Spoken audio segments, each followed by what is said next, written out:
Hello everyone and welcome back to Part-Time Tabletopper. My name is Adam and I am back after an almost 3-month hiatus from making tutorial videos, and I have a couple good reasons for that. First, I have a seasonal job, and spring is when I get very busy. You know, my channel is called Part-Time Tabletopper for a reason. This isn't what I do for a living. This is just something for fun. And second, as some of you may know, I do run an Etsy shop, and I got very busy over the spring with that as well. And a lot of the things that I was doing were not tutorial worthy because they're just very rinse and repeat kind of items. So I didn't really have anything to make for you guys, but now I'm back. And I do want to share a project that I worked on for somebody. It was a custom order. It is a wargaming board for Battletech Alpha Strike. Now, this particular board didn't have anything super fancy going into it, but it was a 4-foot by 8-foot project that I had to put together that was half nature, half urban terrain. Urban terrain is something that, honestly, I had never made before, but I'd seen it, I'd been interested in making it, and this gave me an opportunity to work on a couple techniques that I'd been wanting to try. So they're very easy, and I want to share that with you guys. So if there are any Battletech Alpha Strike players out there, anybody who likes playing in 6mm scale, or just anybody who wants to make urban terrain and blend it in with maybe some nature terrain, I'm going to go over how I made this board, what a lot of those techniques I used were to knock out that urban section, knock out that nature section, and hopefully you take something away from it that you can put on your table. So without further ado, let's get to crafting.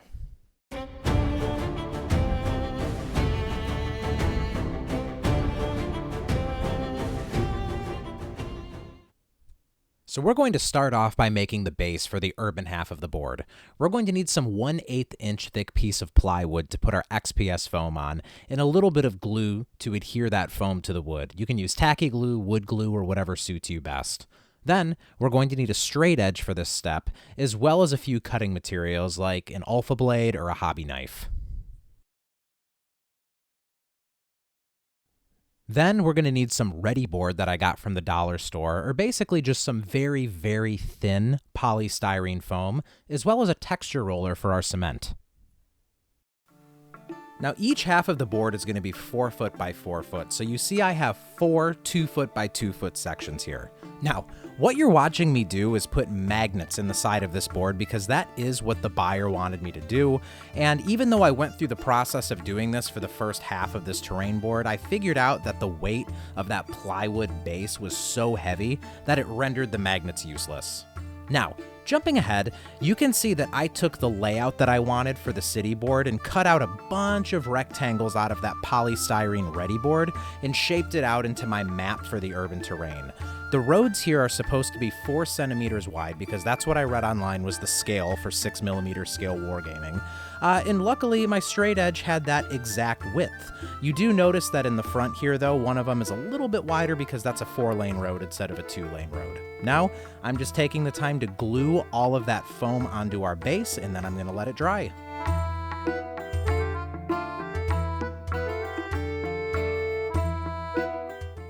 Now we're going to use our hobby knife to cut the sidewalks in. Take the straight edge and make sure you mark out about a 1/2 inch wide sidewalk and use that knife to just straight trace down, and do that for every single edge where you want a sidewalk. Now, I have another little straight edge here that's exactly a 1/2 inch wide, which is perfect because that's how far I want the spaces to be. On a sample board here that I made for a better angle, I also realized that I could use that 1/2 inch straight edge to just draw the sidewalks in, which is what you're seeing me do here.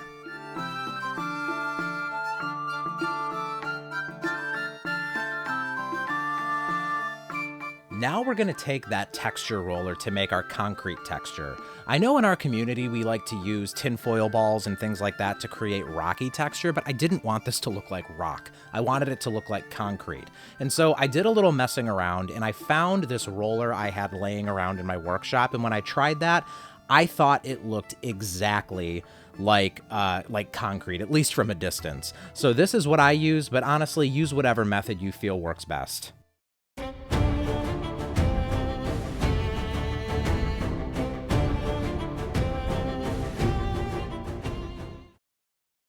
Now it's time to paint this board.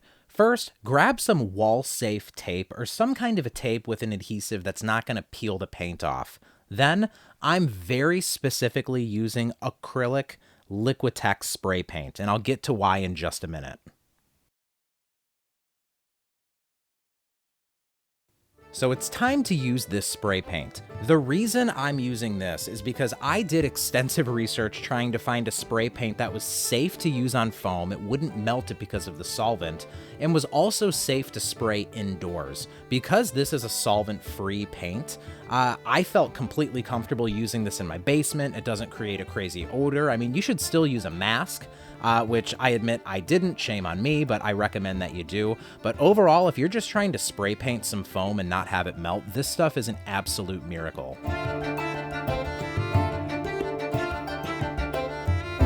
And here I am just cleaning up some of that gray spray paint that made its way onto the road.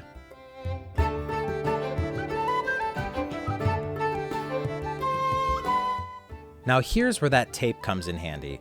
I wanted to make sure that the lines on these roads were as straight as possible, which is why I'm using the tape to lay out the pavement markers and then putting some paper towel around the edges of that to protect my current paint job. And then I'm using that Liquitex spray paint one more time to go ahead and create those lanes.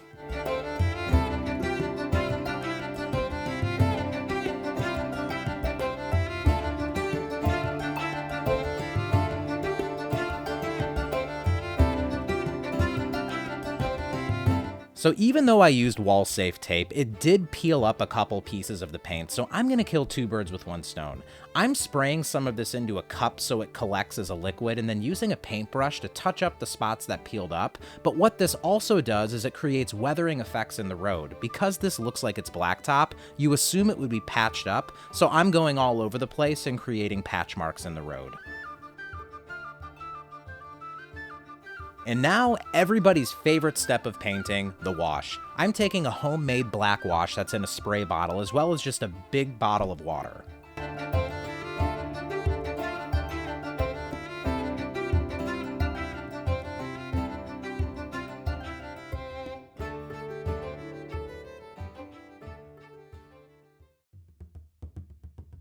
You can see that I've sprayed all over this section, and here's where the water does its magic. Just taking that plain water and spraying it all over the black wash that's been applied is going to make sure that it gets really runny and falls into those crevices and makes it look like worn concrete. Then I'm just going to take a paintbrush and spread that around into the areas that pooled up a little too much, and also get it into the areas that didn't get any wash.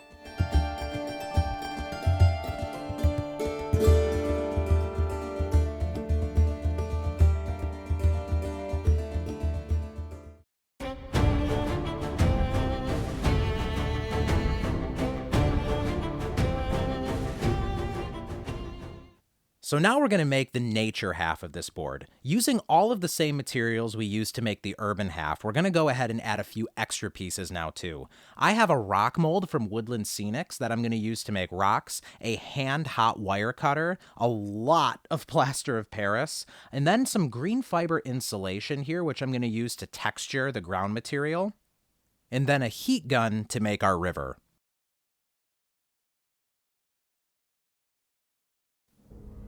Now, I didn't get footage of me putting this together, so just explaining what happened here, you can see I used the exact same method of the 4 by 2 foot by 2 foot boards, but then I took some blocks of XPS foam and glued them onto the board here, which I'm going to carve out later to make them look like hills. It's also a little bit hard to see in this lighting, but that road from the urban terrain is going to continue down this nature half of the board, so that's been carved in as well. And I'm using that Liquitex spray paint again just to get the base color for the roads drawn in.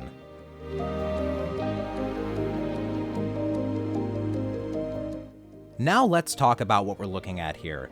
You can see that I have the roads all painted and lined up, which gives you an idea of where those are going to be. And I also took that hand-hot wire tool and just very tediously carved along all the edges of that styrofoam to make them look less like blocks of foam and more like one cohesive hill.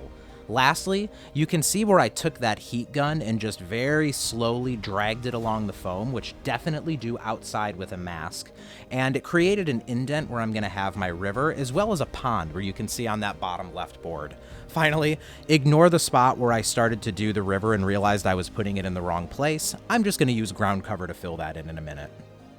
Now, I've used plaster of Paris to make some rock molds in those molds I showed you earlier. I'm just going to take all of those and glue them along random parts of the board, as well as on the sides of these hills, which I'm going to use later to incorporate the overall rocky hill feeling.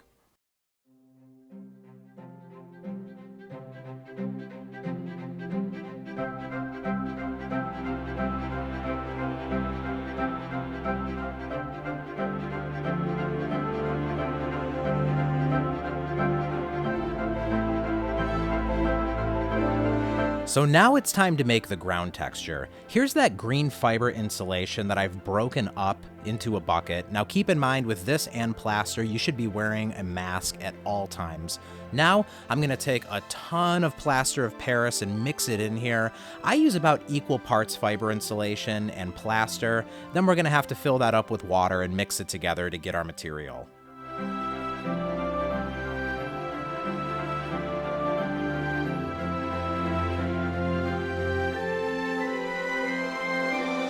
Now throw on some gloves and just apply this all over the hills and the section of the board that you want to be particularly rocky.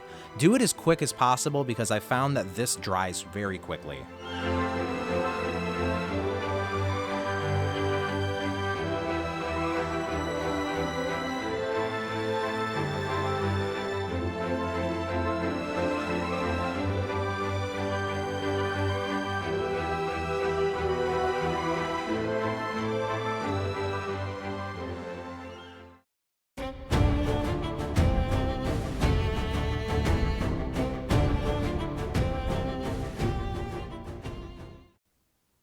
Now we're going to make the ground texture. This is very simple to do with some brown paint. I add a little bit of black too just to darken it up, but you could use just a darker brown. Then you're going to need a lot of sand as well as Elmer's glue or some kind of a PVA.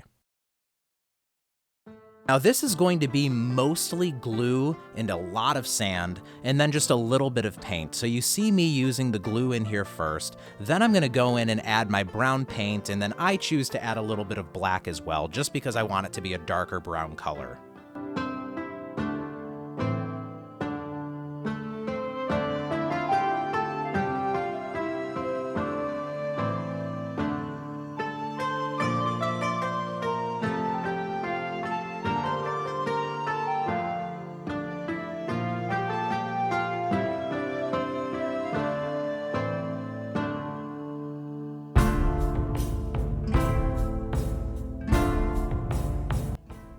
When it's all mixed together, you should have a paste material that looks grainy.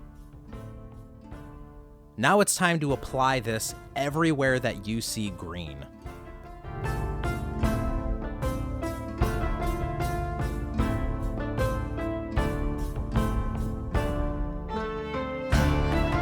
Now I'm just going to clean up the roads where it's spilled over, as well as the edges of the board.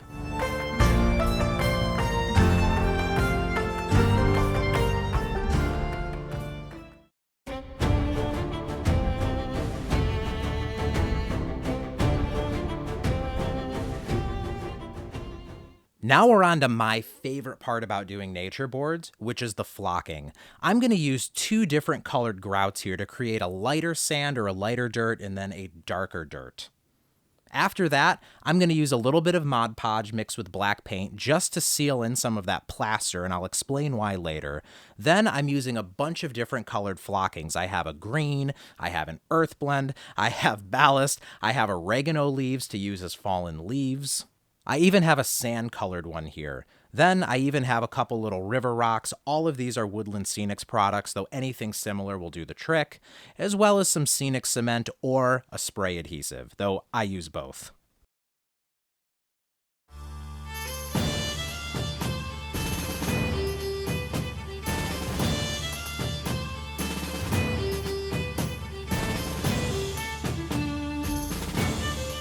So now that I have some glue down, I'm going to put down my first layer of grout. I figured close to the roads the dirt would be a little bit more dried out. You see that I'm using this sifter here to kind of spread everything apart, but you don't have to do this. This is just a preference for me.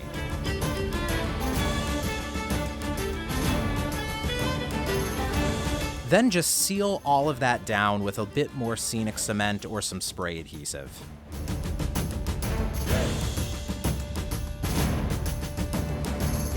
Now I'm adding a bit of black paint and Mod Podge mixed together to go over the areas where I use that plaster mix. You might think it's unnecessary for plaster of Paris when it hardens, but that green fiber insulation that's mixed in actually weakens the integrity a little bit. Plus, I just wanted a dark base underneath, so this is killing two birds with one stone.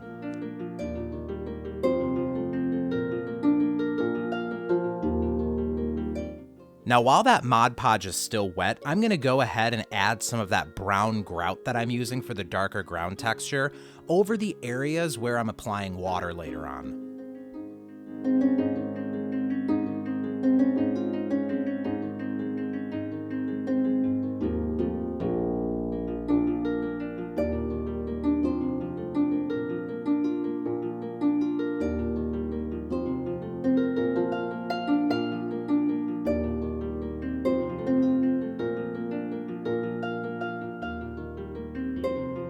Now that the Mod Podge is dry, I'm going to go over all of the rocky areas with a pewter gray acrylic paint, and then I'm going to apply a homemade brown wash to all of them right after.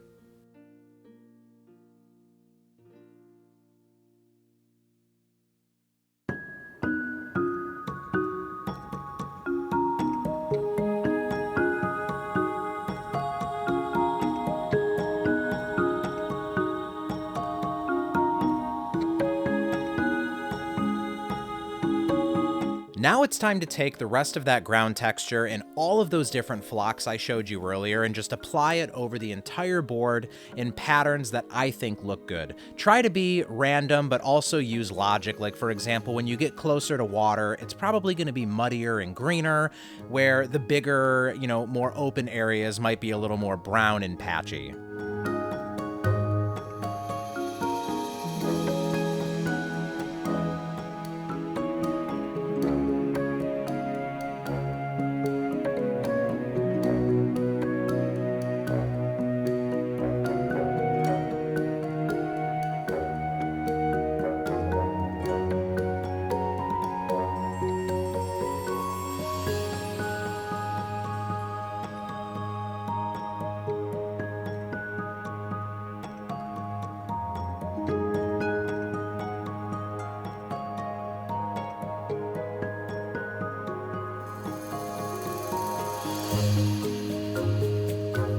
Now this section over here is going to be a forest, so I'm only doing a little bit of green closer to the riverbed.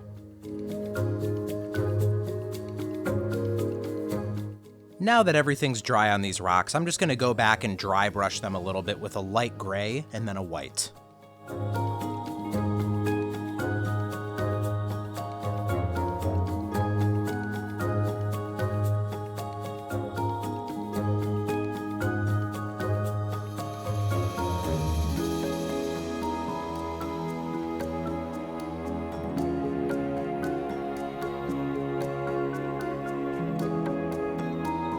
If you really want to bring out the realism, go back with the spray adhesive and sprinkle over a little bit of that grout just to make it look like there's fallen dirt. And even at the bottom of the rock faces, add some of those small woodland scenics rocks I showed you earlier.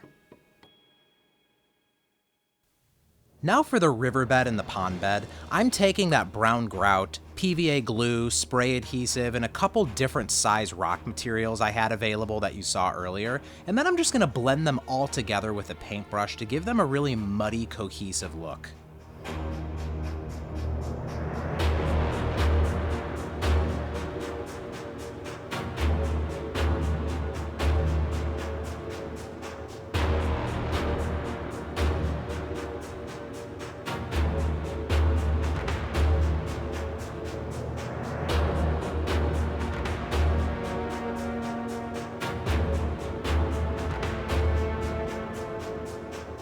Now you probably noticed the roads are getting a little bit dirty, so now that all of the flocking is done, I'm just going to go back and spray paint over all of that one more time with that black.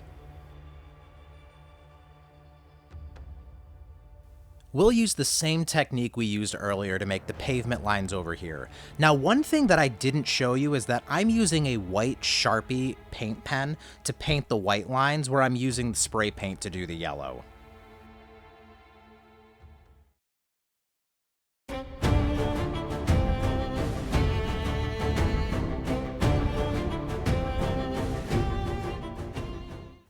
Now for our water effects, we're going to use a 2-part resin, but I am very specifically using art resin. I love this brand, and the reason is because I mentioned that I like to do most of my work indoors because a lot of times the weather outside is not friendly, and this stuff is safe to use indoors. It's non-toxic, it doesn't give off a really bad smell, and it's something that I can use in the basement without, gassing people out of my house. Here are just some of the other materials you'll need to do that resin pour. Also, we're going to add some extra flocking around the riverbeds, and we're going to need some glue as well as flocking materials for that. The flocking materials that I'm choosing to use are some Woodland Scenics bushes of varying colors, as well as just some dead or alive fake foliage. Lastly, you saw me put that acrylic ink down earlier. We're going to use that to dye the water and make it look like it is a more realistic color. Now, a very important material I didn't show you just a second ago is this resin tape. If you've done everything properly and the sides of your boards are flat and flush, I use this specific resin tape along the edges to make sure the resin doesn't pour over. Now, whatever resin you use, follow the instructions for the 2-part. You can see that I've already mixed mine up a little bit here, but now I'm going to go ahead and add 3 drops of this burnt umber ink. The reason I'm going to do that is because I want this water to look a little bit more realistic and a little muddy, because natural water isn't perfectly clear. You can see after I mix this together, it looks a little bit more like river water. And here's the effect when you pour it.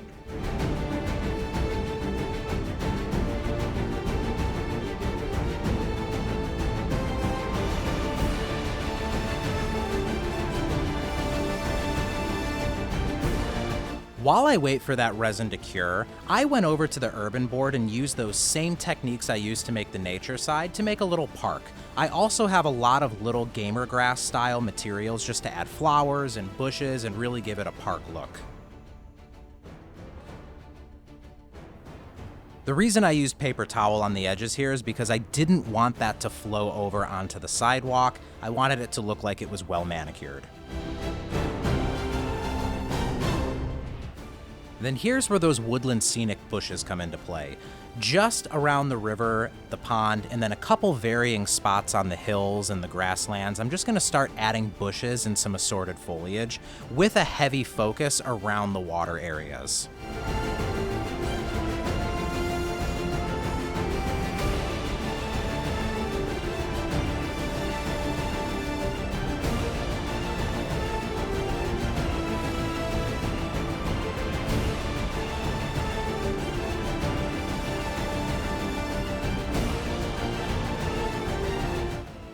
Now we're going to take some Vallejo water texture and use a craft stick to apply that over the top of the dried resin to give it a rippling wave effect. You'll see exactly how we do that in just a moment.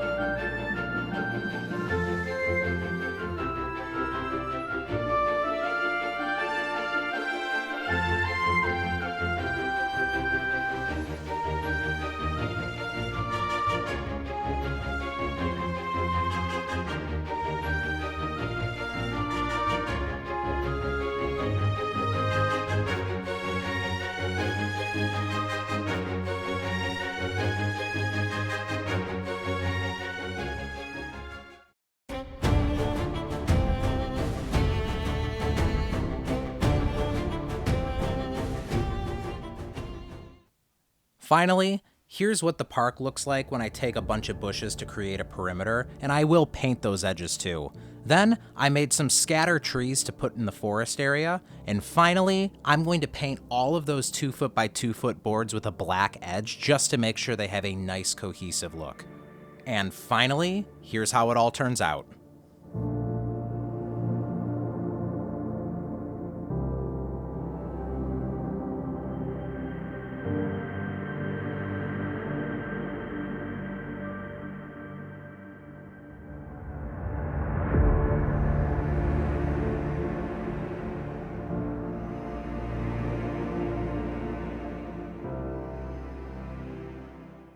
And that is how you make this board. I hope you guys learned something from this video because I know that I definitely did going into the creative process for this.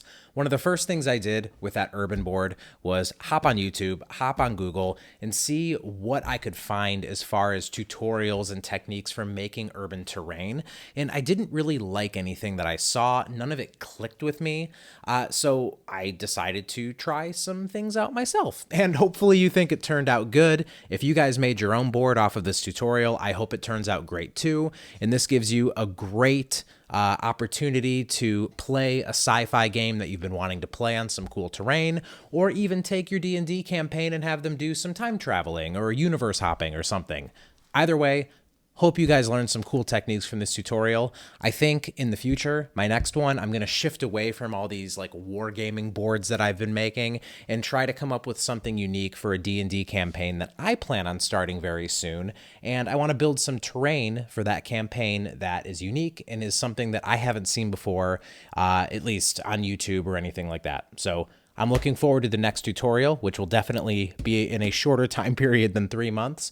And in the meantime, happy crafting, guys. I'll see you soon. Bye.